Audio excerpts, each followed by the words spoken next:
వచ్చి ఉన్న సంగతి మాకు తెలియను. మీ నిమిత్తము మేము మీ ఎడల ఎట్టివారమై ఉంటము మీరు ఎరుగుదురు. పరిశుద్ధాత్మ వలన కలుగు ఆనందముతో గొప్ప ఉపద్రవమందు మీరు వాక్యమును అంగీకరించి మమ్మును ప్రభువును పోలి నడుచుకుని వారైతిరి. కాబట్టి మాసిదోనియలోను అకయలోను విశ్వాసులందరికీ మాదిరి అయితిరి. ఎందుకనగా మీ వద్ద నుండి ప్రభు వాక్యము మాసిదోనియలోను అకయలోను మ్రోగెను. అక్కడ మాత్రమే గాక ప్రతి స్థలమందును దేవుని ఎడల ఉన్న మీ విశ్వాసం వెల్లడి ఆయన గనుక మేమేమీ చెప్పవలసిన ఆవశ్యం లేదు. మీ వద్ద మాకెట్టి ప్రవేశము కలిగను.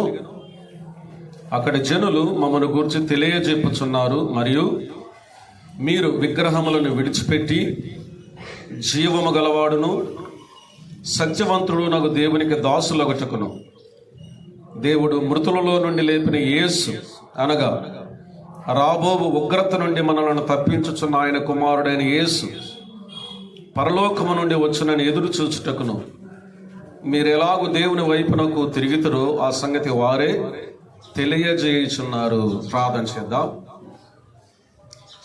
అత్యున్నతుడా, అధిక స్తోత్రార్హుడా, ఆకాశ మహాకాశములు పట్టజాలని గొప్ప దేవ, మా స్తుతులకు పాత్రుడవు, స్తోత్రార్హుడవు, ఘనతయు మహిమయు ప్రభావము పొందనర్హుడు అయిన దేవుడు, మీ కృపచేత ఈ తరగతులలో రెండవ దినాన్ని మీరు మాకు అనుగ్రహించారు. మీకు స్తోత్రాలు.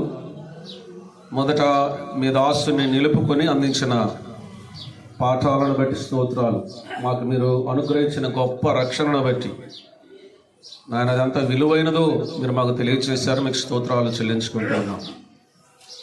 మరియు మీ దాసుడు మీ పక్షమున నిలిచి ఉన్నాడు. మీ కృప చేత బలపరచండి, మీరు వాడుకోనమని ప్రార్థన చేస్తున్నా. మీ సన్నిధిని ఆస్వాదించగలిగిన కృపణ దయచేయండి. మీ లేఖనాలు మాకందరికి అర్థమవులాగున మీ కృపను సామర్థ్యాన్ని మాకు అనుగ్రహించమని అన్నింటిలో ఘనత మహిమ ప్రభావం మీకు ఆరోపిస్తూ మమ్మందరిని మీ కృపకు అప్పగించుకుంటూ ఆశతో మీ వైపు చూస్తూ మీ ప్రియకుమారుడు మా రక్షకుడు ప్రభు అయిన క్రీస్తు యేసు వారి నామము పేరట స్తుతులు స్తోత్రాలు చెల్లించుకుంటూ వేడుకుంటున్నాము తండ్రి. ఆమేన్. మహోన్నతుడైన జీవముగల దేవునికి ఘనత మహిమ ప్రభావములు ఆరోపిస్తూ ఉన్నాం. క్రీస్తునందు ప్రియ సహోదర సహోదరులారా, మన ప్రభువును రక్షకుడునైన క్రీస్తు యేసు వారి యొక్క నామములో మీకు అందరికీ నా వందనాలు తెలియజేస్తున్నాను. ఇంతవరకు మనం విన్న ఆ పాఠాలను మన హృదయంలో భద్రపరుచుకుందాం. మరి కొంచెం సమయం దేవుని వాక్యాన్ని మనం విందాం. పెట్టుకోమంటారా?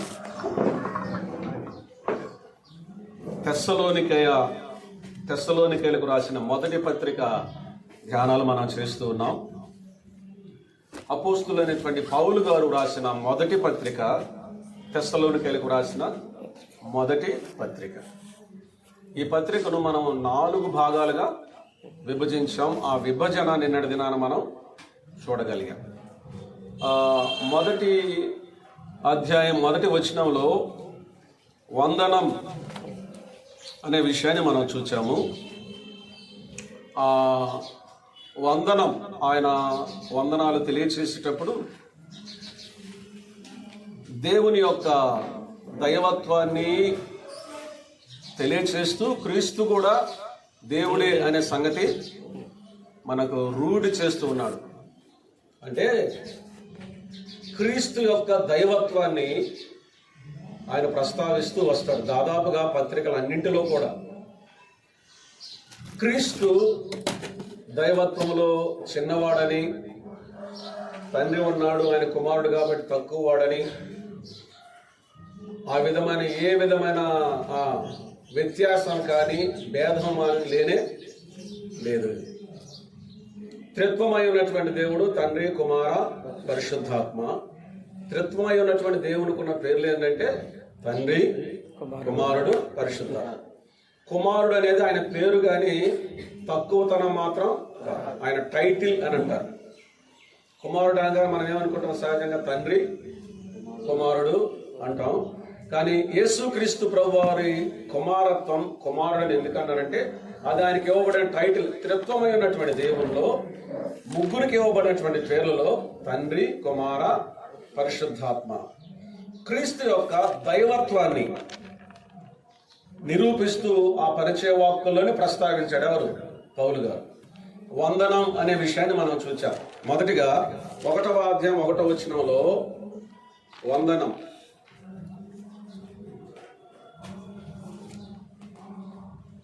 ఆ తర్వాత 2వ విషయాన్ని మనం గమనించగా 1వ అధ్యాయం 2వ వచనం నుండి ఇలాగ మనం రాసుకుందాం. అభినందనం.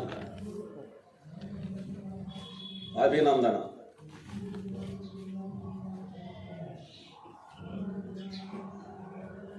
తిమోతి ద్వారా తెస్సలోనిక సంఘాన్ని గురించి పౌలు తెలుసుకున్న సమాచారాన్ని బట్టి తెస్సలోనిక సంఘాన్ని పౌలు గారు అభినందిస్తూ ఉన్నాడు.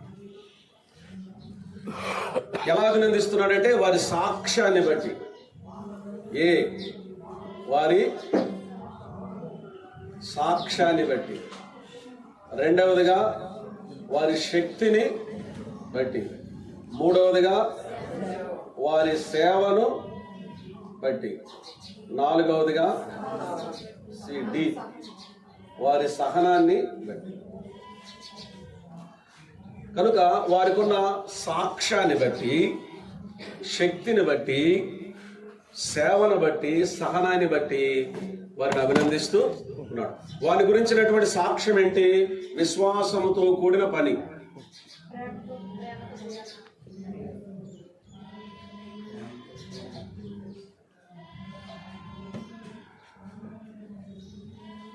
ప్రేమతో కూడిన ప్రయాసం.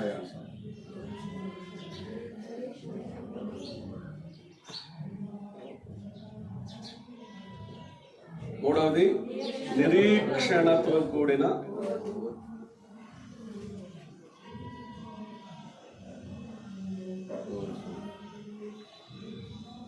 విశ్వాసముతో వారు జీవము కలిగిన దేవుని వైపు తిరిగారు. తర్వాత ప్రేమతో వారు ప్రయాసపడుతూ ఉన్నారు. మరొక విషయం జ్ఞాపకం చేపడ్డాం. పేరు కోసం కాదు, ప్రేమతో. ఆ సత్యం మనకు అర్థం కావాలి. ఇంకొక విషయాన్ని కూడా నేను మీకు జ్ఞాపకం చేయాలనుకుంటున్నాను. ప్రేమ ఎప్పుడు కూడా మాటలు కాదు, ప్రేమ ఎప్పుడు ఖర్చుతో కూడింది. చదువుదాం చూడండి.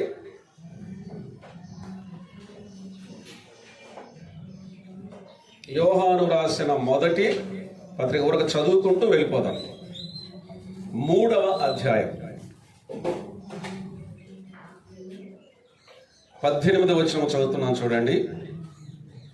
యోహాను మొదటి పత్రిక 3:18.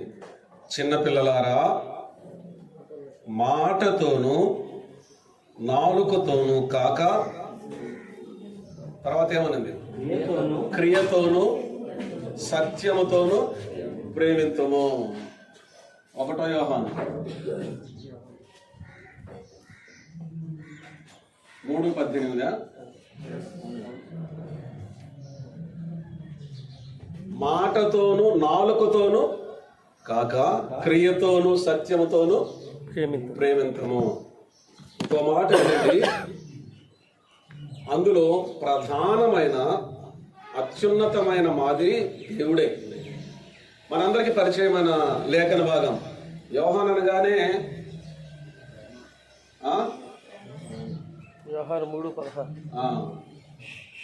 యోహాను అనగానే మర్చిపోయారా? యోహాను అనగానే ప్రేమ అపోస్తలుడు. ఇక్కడ 3 అపోస్తలులు కూడా మనం చూడగలం. విశ్వాసముతో కూడిన పని ఎవరిక్కడ? పౌలు ప్రేమ అపోస్తలుడు. ప్రేమతో కూడిన ప్రయాస, ప్రేమ అపోస్తలుడు ఎవరు? యోహాను. నిరీక్షణ అపోస్తలుడు ఎవరు? పేతురు. యోహాను 3:16. దేవుడు లోకమును ఎంతో ప్రేమించిన కాగా ఆయన అంత అద్వితీయ కుమారునిగా పుట్టిన వారి యందు విశ్వాసం ఉంచి ప్రతివాడు నశింపక నిత్య జీవం పొందినట్లు ఆయనను అనుగ్రహించాను. ఎవరు నోరు ధరలేదే? ఈ వచనం యొక్క మొదటి భాగం చివరి భాగాన్ని గమనించండి. దేవుడు లోకముని ఎంతో ప్రేమించను, చివరి భాగం అనుగ్రహించను. ప్రేమించను, అనుగ్రహించను. ఏమనుగ్రహించాడు? కుమారుడు. ఇంకేమైనా చెప్తారా? రక్షణ, కుమారుణ్ణి, ఇంకా పరలోక స్వాస్థ్యము. మీరు చెప్పినవి కరెక్టే. నేను ఇంకొక మాటను దానికి జత చేయాలనుకుంటున్నాను.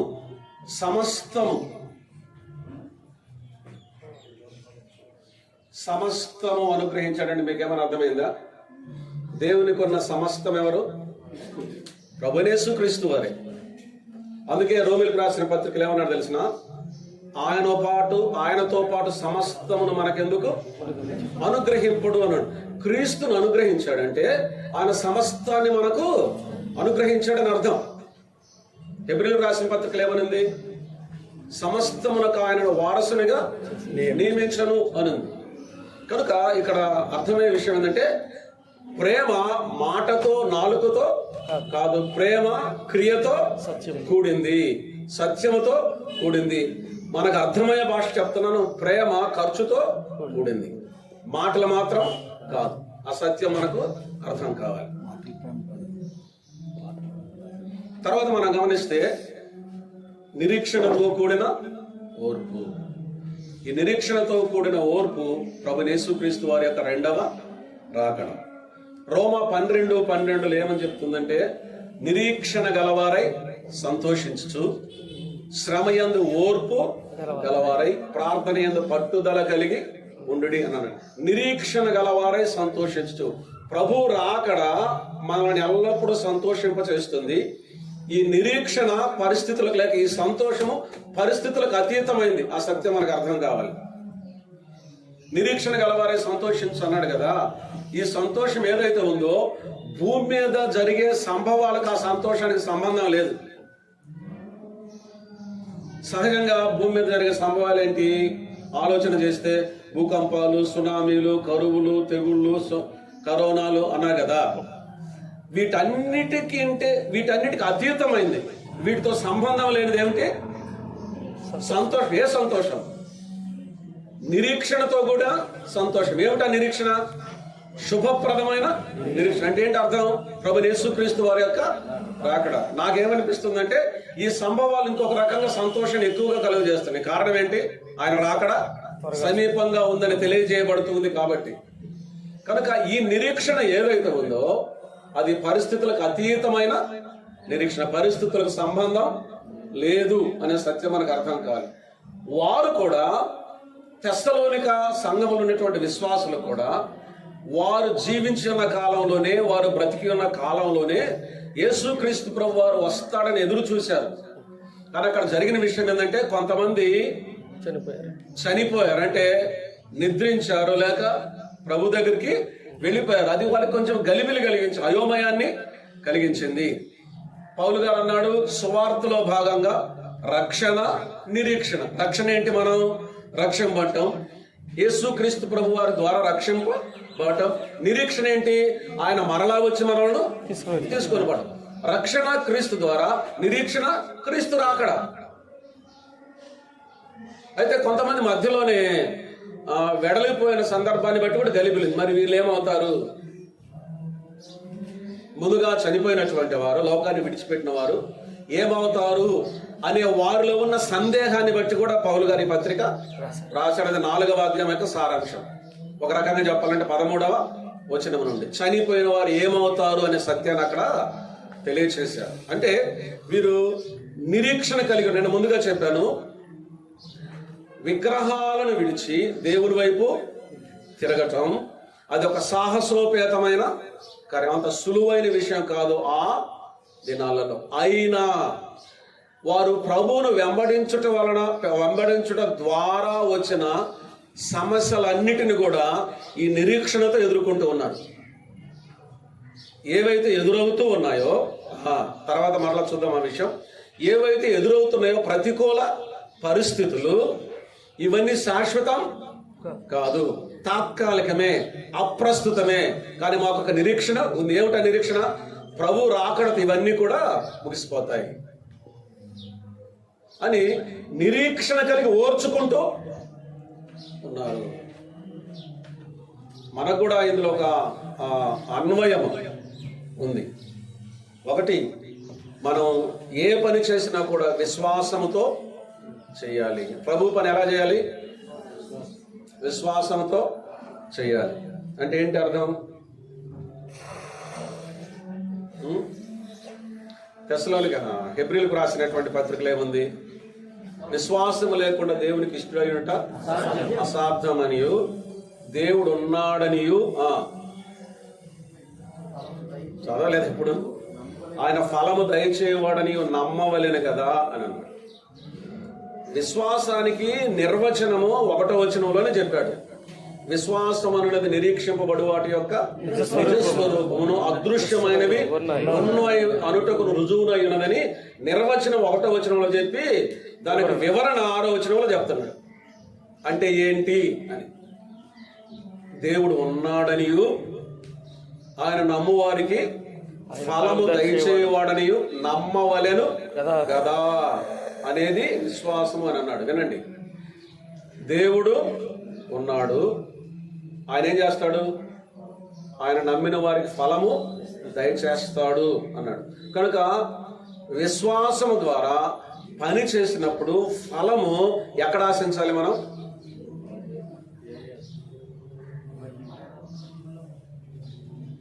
మనం విశ్వాసముతో కూడిన పని అంటే మనం ఒక పని చేస్తాం. ఆ పనికి ఫలమును, ప్రతిఫలమును ఎక్కడ ఆశించాలి? సరే, నేను మీకు అర్థమయ్యే ప్రశ్న రాస్తాను. ఇది క్లూ లాంటిది. ఎవరి దగ్గర ఆశించాలి? ప్రభు దగ్గర, దేవుని దగ్గర ఆశించాలి. అది మనకు అర్థం కావాల్సింది. విశ్వాసంతో కూడిన పని అంటే మన పనికి ఫలితాన్ని, ఫలాన్ని, ప్రతిఫలాన్ని దేవుని వద్ద నుండి ఆశించాలి. ఇక్కడ పని చేసినా కూడా దేవుడు ఎవరి ద్వారా మనల్ని ఆదుకున్న, అక్కర తీర్చిన, అది ఎవరి ద్వారా కలుగుతుంది? దేవుని ద్వారానే కలుగుతుంది. మనం పని చేసేటప్పుడు విశ్వాసంతో కూడిన పని అంటే దేవుని వైపు చూస్తూ చేయాలి. మన చూపు పైన, మన పని క్రింద. ఆ సత్యం అర్థం కావాలి.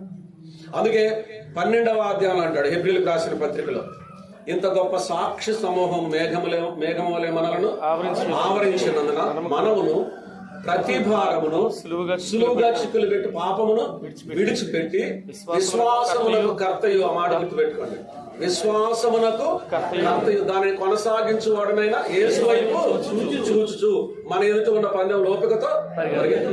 చూపు ఎవరిపైన? ప్రభు పైన. పని ఎక్కడ? కింద. మనం చేసే ప్రతి పనిని ప్రభు చూస్తున్నాడనే, అదృశ్యుడైన ప్రభు చూస్తున్నాడనే దృక్పథం, ఆ స్పర్శ, స్పృహ మనం కలిగి ఉండాలి. ఎవరు చూస్తున్నాడు?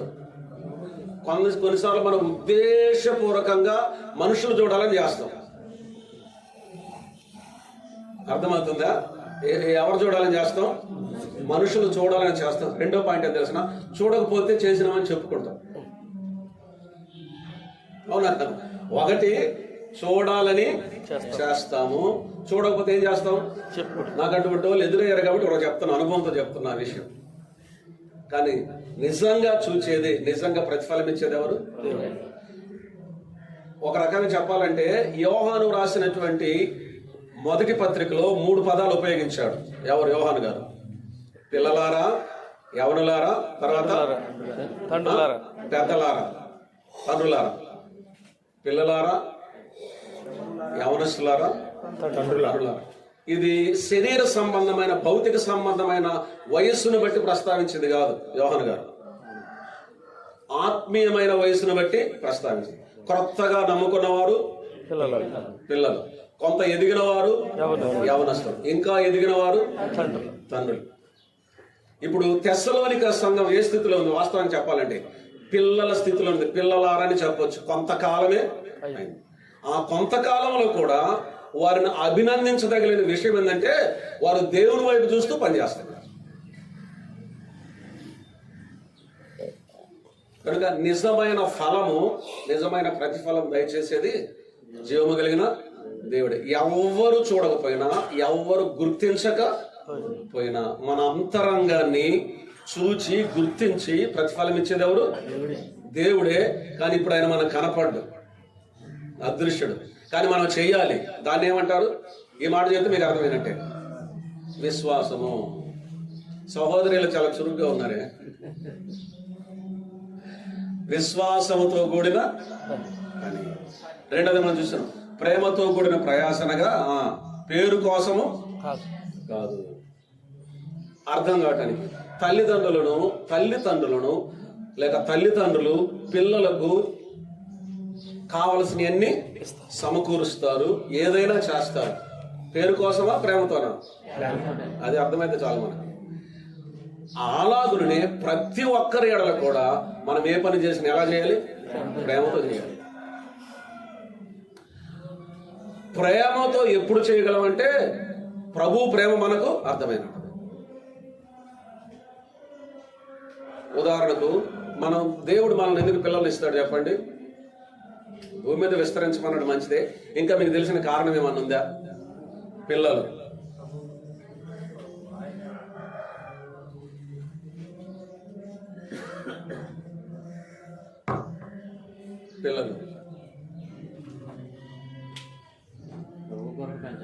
ప్రభు కొరకు పెంచాలి. ఇంకా ఆలోచన చేయండి. ఎవరు చెప్పారు? ప్రేమను వ్యక్తము చేయడం.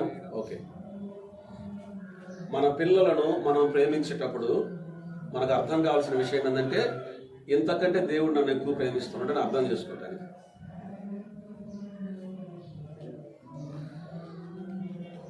అది నిజమైన రుజువు అవుతుందా? వాస్తవానికి పిల్లల ఎక్కువ ప్రేమ కలిగి, సహనము కలిగి వాళ్ళను సాకి లేక పెంచేది ఎవరు చెప్పండి? తల్లి. సమీపంగా ఉండేది ఎవరికి? తల్లికి సమీపంగా ఉంటుంది. కానీ యెషయా గ్రంథంలో ప్రభు ఏమన్నాడు తెలిసిన? తల్లి మరచిన నేను నిన్ను మరను. అంటే ఆయన ప్రేమ ఎటువంటిది? తల్లిని మించిన ప్రేమ. తర్వాత కొండ మీద ప్రసంగంలో ప్రభు ఏం చెప్పాడు? మీరు చెడ్డవారయ్యండి మీ పిల్లలకు మంచి ఇవ్వలనియ్య నెరిగి ఉండగా మీ పరలోక తండ్రి ఎంతో మంచివాడు అని అన్నాడు. అంటే తండ్రి కంటే తల్లి కంటే ఎక్కువ ప్రేమించేవాడు దేవుడు. మన పిల్లలను మనం ప్రేమించేటప్పుడు ఇంతకంటే దేవుడు నన్ను ఎక్కువగా ప్రేమిస్తున్నాడు అనే స్పృహ కలిగి మన తోటి వారిని కూడా ఎలా ప్రేమించాలి? ఆ ప్రేమతో ప్రేమించాలి. అది వీరు కలిగి ఉన్నారు. ప్రయాసపడుతున్నారు. ఏం ప్రయాసపడుతున్నారు? ప్రేమతో ప్రయాసపడుతున్నారు. పేరు కోసం కాదు. పేరు కోసం ప్రయాసపడే వాళ్ళు ఉంటారు. వాళ్ళ గురించి కూడా ప్రభువు చెప్పాడు కొండ మీద ప్రసంగంలోనే. ఏం చెప్పాడు? మీకేమైనా అర్థమని చెప్పండి. కొండ మీద ప్రసంగంలో ప్రభువు కూడా చెప్పాడు, పేరు కోసం అన్నాడు. వాళ్ళు ఏం చేస్తారంట? బోర ఊదించుకుంటారు. ఆ తర్వాత వీధులలో ప్రకటన చేయించుకుంటారు. పైన అందరికీ తెలియాలి. కానీ వీరి యొక్క ప్రేమ ఎటువంటిదంటే, వీరి యొక్క ప్రయాస ఎటువంటిదంటే ప్రేమతో కూడిన ప్రయాస. కనుక మనలో ప్రతి ఒక్కరికి కూడా దేవుని ప్రేమలో నుండి ఇతరుల ఎడల ప్రేమ మనకు, నేను ఇలా చెప్పాలనుకుంటున్నాను, ప్రేమకు షరతులు లేవు. గుర్తుపెట్టు.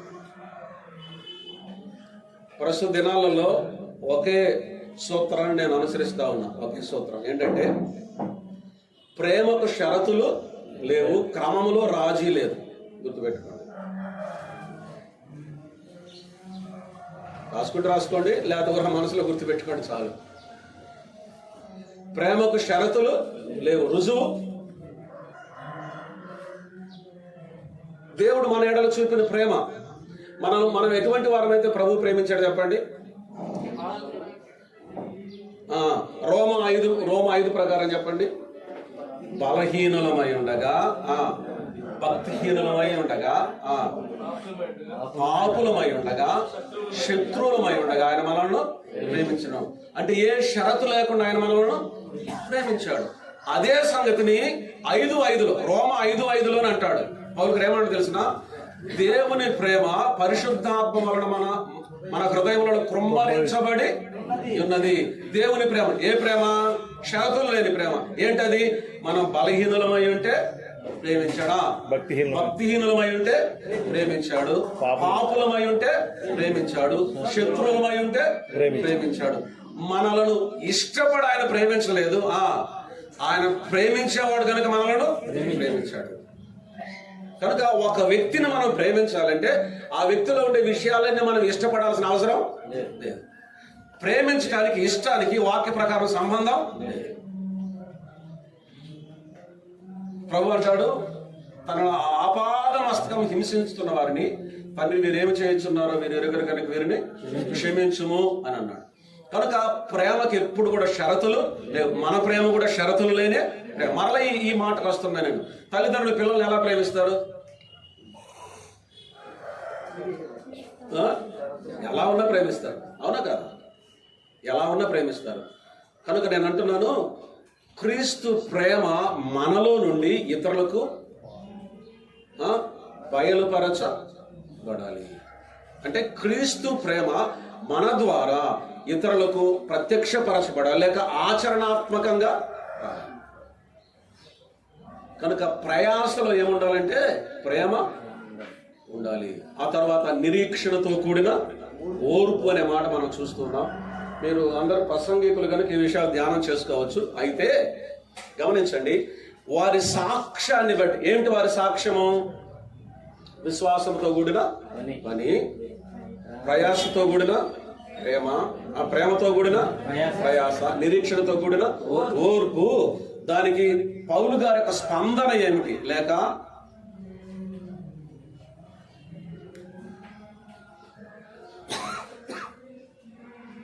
స్పందన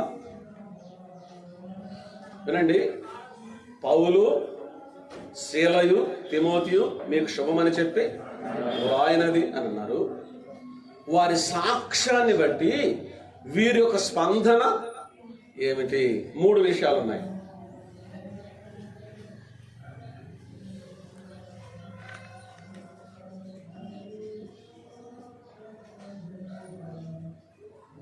జ్ఞాపకము, ఆ వచనం చదువుతాను చూడండి.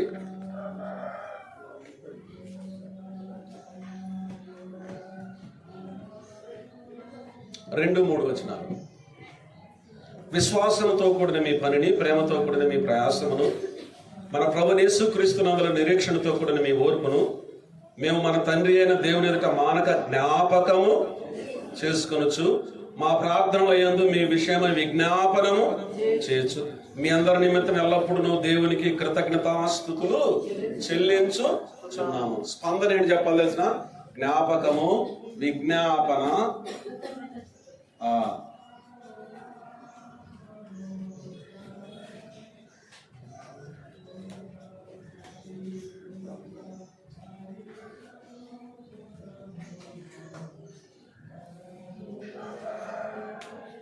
వారి సాక్ష్యానికి వీరి స్పందన ఏమిటంటే వారిని మాటి మాటికి జ్ఞాపకం చేసుకుంటూ ఉంటారు.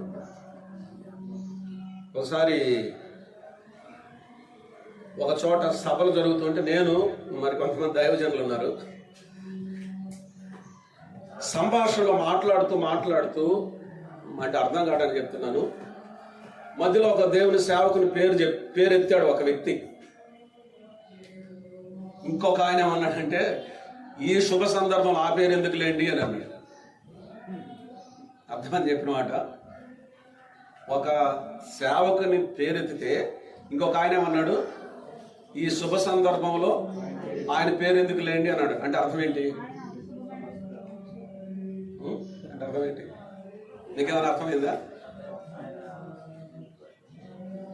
మీకు ఎవరికేమో అర్థమైనా చెప్పర్లేదు నాకు తెలిసి. ఆ వ్యక్తిని జ్ఞాపకం చేసుకోవటానికి కూడా ఇష్టపడలేదు, అంతే కదా.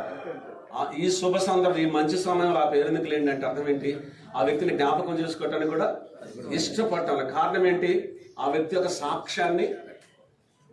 కానీ తెస్సలోనికేయుల యొక్క సాక్ష్యాన్ని బట్టి ఎల్లప్పుడూ వారి గురించి జ్ఞాపకం చేసుకోవటానికి ఇష్టపడతా ఉంటారు.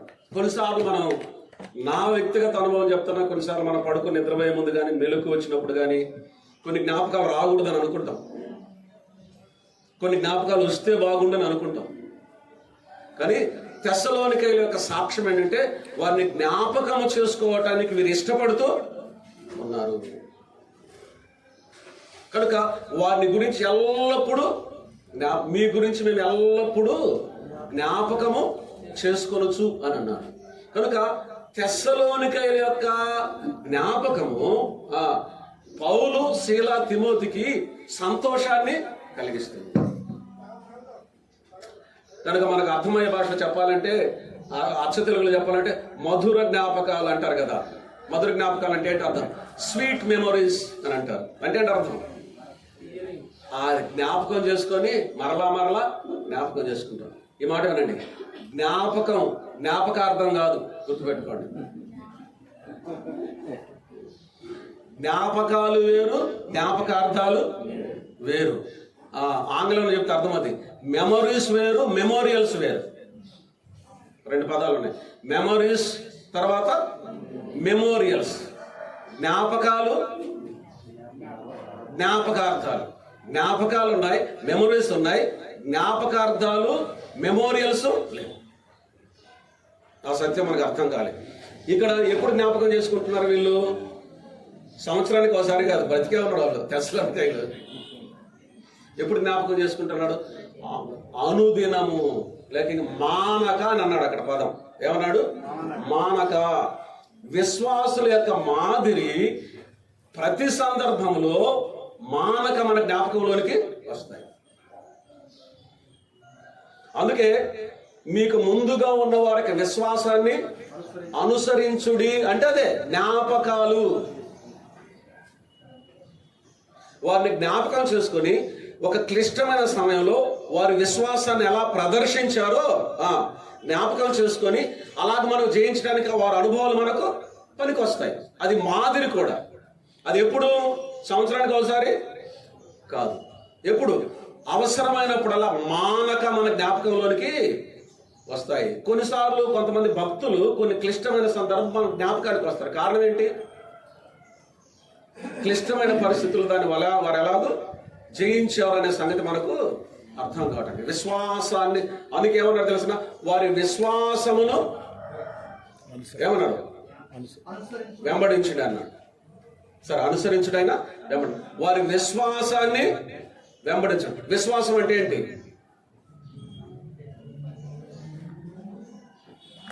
వారి యొక్క విశ్వాస జీవితం యొక్క అభ్యాసం. వారి విశ్వాసంతో ఎలాగో జీవించారు కనుక వారిని జ్ఞాపకము చేసుకునే విషయంలో ఇష్టపడ్డారు. చాలా మంది ఇలాగంటారు.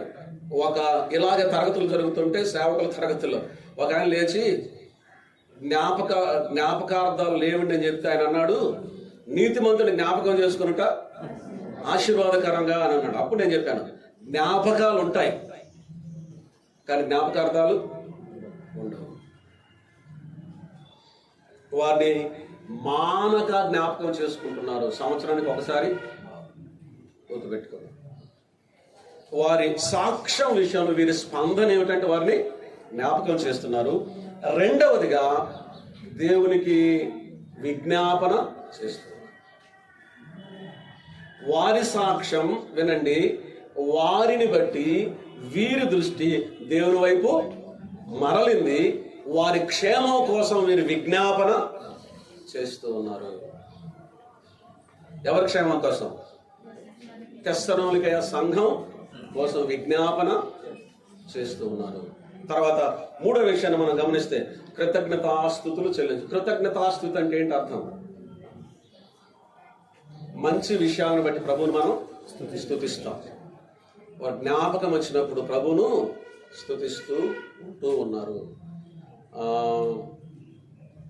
కొన్నిసార్లు కొన్ని పట్టణాలలో కొన్ని సంఘాలు ఉంటాయి. కొంతమంది ఉద్యోగస్తులు వస్తూ పోతుంటారు, మూవింగ్ చర్చెస్ అంటారు. బదిలీ అవుతూ వెళ్తూ ఉంటారు. కొంతమంది పోతే దేవుని స్తుతిస్తారు, కొంతమంది వస్తే ప్రభువుని స్తుతిస్తారు. అర్థమైంది? ఎందుకంటే ఎక్కువ చెప్పాలి మన సాక్ష్యం ఎలా ఉండాలి? పలాని సోదరుని బట్టి ప్రభువా నేను నిన్ను స్తుతి. మనలను బట్టి ఒక్కరైనా తన జీవితంలో దేవుని స్తుతించారా, కృతజ్ఞతలు చెల్లించారా? ఒకసారి ఆలోచన చేద్దాం. నన్ను బట్టి ఏ ఒక్కరైనా సరే, నా సాక్ష్యాన్ని బట్టి, నా జీవితాన్ని బట్టి, నా బ్రతుకును బట్టి ఒక్కరైనా సరే ప్రభువా ఫలాని సోదరుని బట్టి నీకు కృతజ్ఞతాస్తుతులు చెల్లిస్తున్నానని మన ద్వారా దేవునికి కృతజ్ఞతాస్తుతులు చెల్లించిన వాళ్ళు ఎవరైనా ఉన్నారా? ఒక్కరైనా ఉన్నారా? మిమ్మల్ని చెప్పమని నేను అంటాం లేదు, ఒక మీ మధ్యలో అలా విసురుతున్నాను ఆ ప్రశ్న అంతే. కానీ తెస్సలోనికైలను జ్ఞాపకం చేసుకున్నప్పుడు వాళ్ళకి ఏమనిపిస్తుంది తెలిసిన? వారి హృదయం ఉప్పొంగి బబ్లింగ్ విత్ జాయ్ అంటారు. ఆనందం ఉక్కి ప్రభువా తెస్సలోనిక సంఘాన్ని బట్టి ప్రభువా నిన్ను స్తుతిస్తున్నాను. ప్రస్తుత దినాల్లో ఏ సంఘాన్ని బట్టి కృతజ్ఞతాస్తుతులు చెల్లించినా చెప్పండి దేవునికి. మీరు ఎవరేం మాట్లాడటం లేదు, తరగతే కదా మాట్లాడవచ్చు.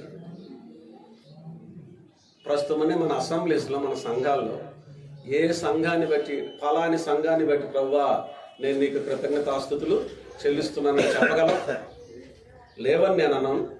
ఉండొచ్చు, కానీ గొప్ప గొప్ప పేరు పొందినటువంటి సంఘాల పరిస్థితి చూస్తే ఒక వాక్యం జ్ఞాపకం వస్తుంది నాకు. జనభరితమైన పట్టణం ఎట్లు ఏకాకి అయి దుఃఖాక్రాంతురాలాయను, అది విధవరాలు వంటిదాయను అని అంటాడు. ఆ వాక్యం కొన్ని చూస్తే జ్ఞాపకానికి వచ్చి బాధ కలిగింది.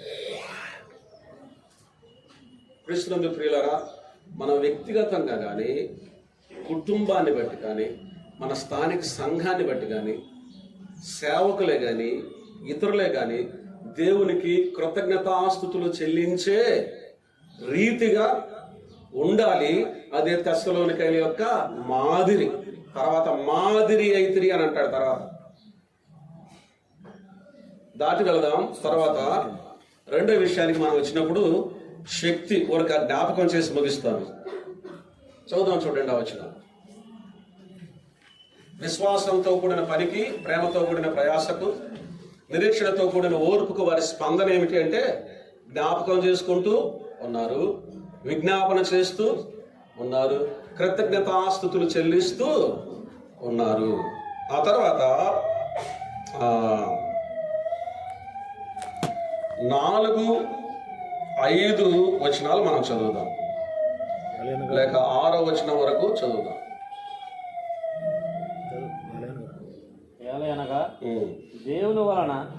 ఏలైనగా దేవుని వలన ప్రేమింపబడిన సహోదరులారా, మీరు ఏర్పరచబడిన సంగతి అనగా మా సువార్త మాటతో మాత్రము గాక శక్తితోనూ పరిశుద్ధాత్మతోనూ సంపూర్ణ నిశ్చయతతోనూ మీ యొద్దకు వచ్చి ఉన్న సంగతి మీకు తెలియను. మీ నిమిత్తము మాకు తెలియను. మీ నిమిత్తము మేము మీ ఎడల ఎట్టివారమై ఉంటిమో మీరు ఎరుగుదురు. పరిశుద్ధాత్మ వలన కలుగు ఆనందముతో గొప్ప ఉపద్రవం అందు మీరు ఆ వాక్యమును అంగీకరించి మమ్మను ప్రభువును పోలి నడుచుకొనిన వారైతిరి. ఇక్కడ కూడా 3 విషయాలు ఉన్నాయి. తుడిపేయమంటారా?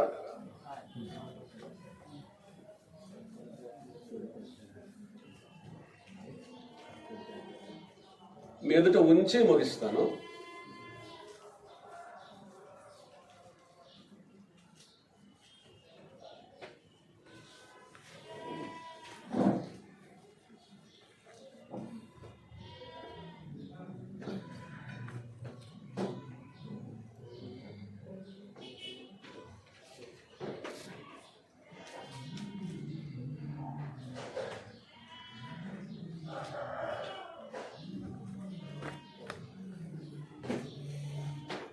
శక్తితోనూ, అదేగా చూసాం మనం,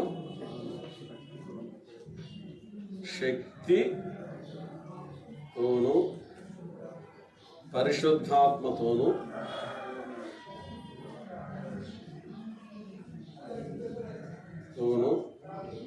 నిశ్చయతతో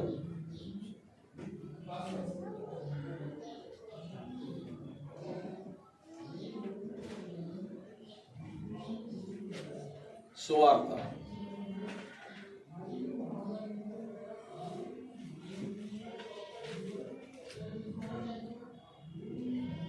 మీరు ప్రకటించిన సువార్త ఎలా ఉంది? శక్తితో, పరిశుద్ధాత్మతో, నిశ్చయతతో. సువార్త ఎలా ప్రకటించాలి? కొరింథీయులకు రాసిన మొదటి పత్రిక చదువుతాం చూడండి, 1వ అధ్యాయం.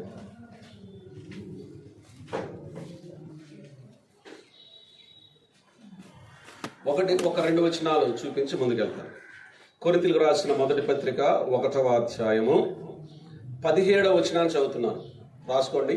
కొరింథీ మొదటి పత్రిక 1:17. బాప్తిస్మం ఇచ్చుటకు క్రీస్తు నన్ను పంపలేదు గాని క్రీస్తు యొక్క శిలువ వ్యర్థము కాకుండానట్లు వాక్ చాతుర్యము లేకుండా సువార్త ప్రకటించుటకు ఆయన నన్ను పంపాను. ఏం లేకుండా? వాక్ చాతుర్యం లేకుండా. ఎఫెసీయులకు రాసినటువంటి పత్రిక, ఇది కూడా రాసుకోండి, 6వ అధ్యాయము 20వ వచనం చదువుతున్నాను చూడండి. ఎఫెసీ 6:20 లేక 19 నుండి చదివితే అర్థమవుతుంది. మరియు నేను దేని నిమిత్తం రాయబారిన సంఖ్యలలో ఉన్నానో ఆ సువార్త మర్మమును ధైర్యముగా తెలియజేయుటకు నేను నోరు తెరచినప్పుడు, ఏ మర్మం? సువార్త మర్మం. దానిని గూర్చి నేను మాట్లాడవలసినట్టుగా ధైర్యంతో మాట్లాడుటకై వాక్ శక్తి నాకు అనుగ్రహింపబడినట్లు నా నిమిత్తమును పూర్ణమైన పట్టుదలతో విజ్ఞాపన చేయుచు మెలకువగా ఉండుడి. మాట్లాడవలసినట్టుగా ధైర్యముతో మాట్లాడుటకై వాక్ శక్తి నాకు అనుగ్రహించబడినట్టు. సువార్త ఎలా ప్రకటించాలి? వాక్ శక్తి. సువార్త ఎలా ప్రకటించకూడదు? వాక్ చాతుర్యం. అవి 2 అక్కడే ఉన్నాయి. కనుక సువార్త వాక్ చాతుర్యంతో కాదు, వాక్ శక్తితో ప్రకటించాలి. మీరేమంటున్నారో తెలిసిన? పౌలు, సీల, తిమోతి, మేము మీ వద్దకు వచ్చినప్పుడు సువార్తను ఎలా ప్రకటించామంటే వాక్ శక్తితో ప్రకటించాము. తర్వాత 2వ విషయం ఏమంటున్నాడు? పరిశుద్ధాత్మతో. ఒక మాటలు చెప్పాలి అంటే ఈ శక్తిని ఇచ్చేది కూడా ఎవరు? పరిశుద్ధాత్మ. ఈ సందర్భంలో ఒక విషయం జ్ఞాపకం చేస్తాను. పరిశుద్ధాత్మ శక్తి వ్యక్తి శక్తి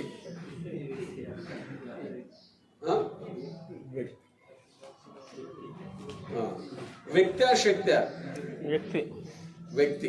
ఓకే, శక్తినిచ్చే వ్యక్తి. అపోస్తలుల కార్యం 1:8 వచ్చిన నేను చెప్తున్నాను కదండి. ఆయనను పరిశుద్ధాత్మ మీ మీదికి వచ్చునప్పుడు మీరు శక్తి నొందెదరు గనక యెరూషలేములోను యూదయలోను సమరయ దేశములందంతటా భూదిగంతముల వరకు నాకు సాక్షులై ఉందురు అని అన్నాడు. ఎవరు చెప్పాడు? ప్రభు అయిన యేసుక్రీస్తు వారు. నాకు సాక్షులని ప్రభు చెప్పినప్పుడు దాని అర్థం ఏంటి?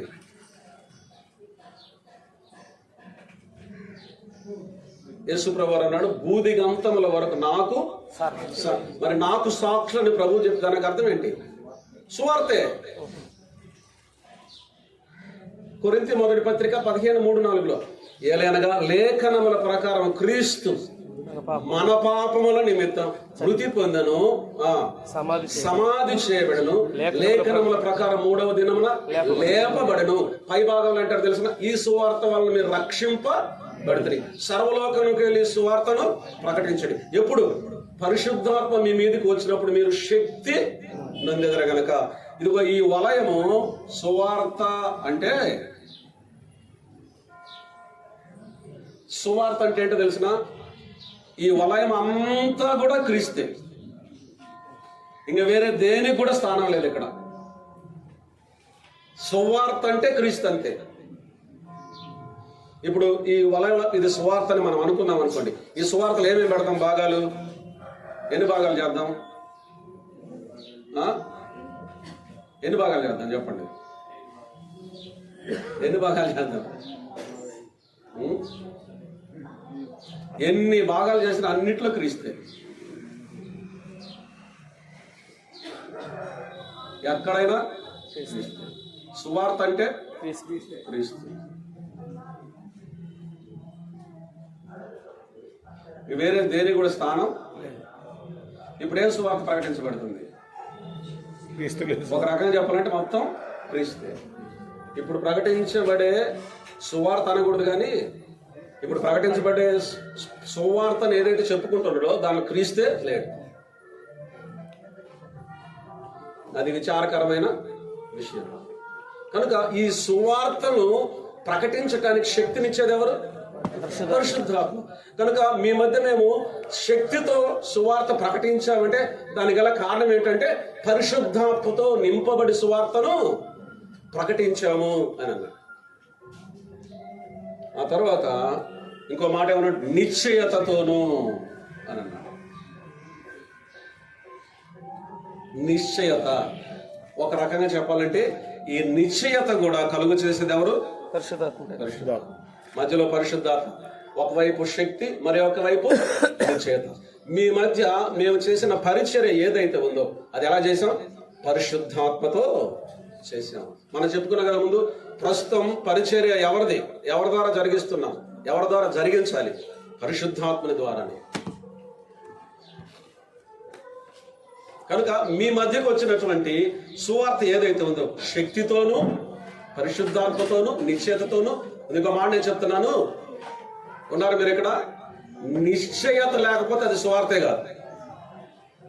నిశ్చయత లేకపోతే సువార్తకు పట్టే లేదు. ఇంకో మాట చెప్పాలి, రక్షణ నిశ్చయత లేకపోతే అసలు సువార్తే కాదు. అది ఏమని ప్రకటిస్తాం? దానికి కూడా వారికి 3 రకాలైనటువంటి స్పందన, లేక 3 రకాలైనటువంటి వారిలో నుండి ఉత్పత్తి అయిన 3 రకాల అనుభవాలు ఊరికే మీకు తెలియచేసి ముగిస్తాను. 5-6 వచనాలు కదా. వారికి కలిగింది ఏంటంటే ఆనందము,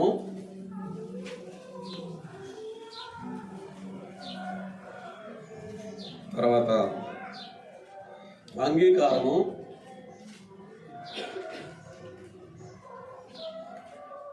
ఆ తర్వాత నడక. శక్తితో పరిశుద్ధాత్మతో నిశ్చయతతో వచ్చిన సువార్త ద్వారా వాళ్ళు ఏం కలిగింది? ఆనందం కలిగింది. కనుక ఏం చేశారు? అంగీకరించారు. తర్వాత ఏం చేశారు? ఆ ప్రకారం నడుచుకున్నారు. 5-6 వచనాల సంగతులు ఉన్నాయి చూడండి. వాళ్ళు ఉండే ఎటువంటి మంచి గుణ లక్షణాలు. 1, సాక్ష్యము, విశ్వాసంతో కూడిన పని, ప్రేమతో కూడిన ప్రయాసం, నిరీక్షణతో కూడిన ఓర్పు. స్పందన ఏమిటి? జ్ఞాపకము చేసుకుంటూ, విజ్ఞాపన చేస్తూ వారి గురించి కృతజ్ఞతాస్తుతులు చెల్లించారు. వారి మధ్యలో సువార్త ఎలా వెళ్ళింది? శక్తితో, పరిశుద్ధాత్మతో, నిశ్చయతతో వెళ్ళింది. కనుక వారు ఏ విధమైన మార్పు వచ్చింది? ఆనందించారు, అంగీకరించారు, ఆ ప్రకారము నడుచుకున్నారు. ప్రభు మాటలు మన కొరకు దీవించినగా.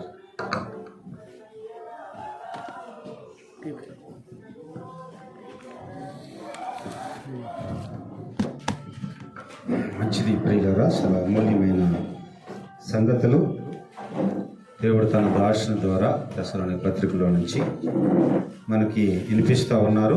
ఈ మాటలు మన హృదయంలో భద్రపరుచుకొని ఈ లోకంలో మనం ఎలాగా జీవించాలో లేఖనాల ద్వారా మనం నేర్చుకుంటూ ఉన్నాం.